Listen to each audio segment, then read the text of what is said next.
10 ఏళ్లలో ఒక్క double bedroom ఇల్లు కూడా పేదలకు ఇవ్వలేదని మంత్రి కోమటిరెడ్డి వెంకటరెడ్డి విమర్శించారు. వచ్చే నెలలో ఇందిరమ్మ ఇండ్ల పథకం ప్రారంభిస్తున్నామన్నారు. 7 లక్షల కోట్లు అప్పు చేసి కాళేశ్వరం కడతా అని చెప్పి కూలిపోయే కాళేశ్వరం కట్టారని తీవ్రంగా విమర్శలు చేశారు.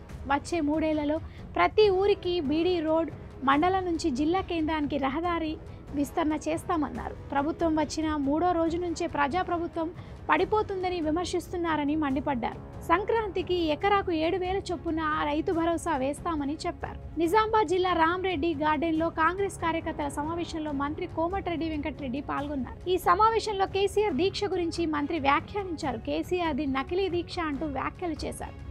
బూస్ట్ తాగుతూ సెలైన్ విటమిన్స్ తింటూ దీక్ష చేసి పెద్ద త్యాగం చేసినట్లు సీన్ క్రియేట్ చేశారన్నారు. కానిస్టేబుల్ కిష్టయ్యది, శ్రీకాంత్ చారిది నిజమైన త్యాగమని వివరించారు. తెలంగాణ ఏర్పాటు సోనియా గాంధీ నిర్ణయంతోనే జరిగిందన్నారు.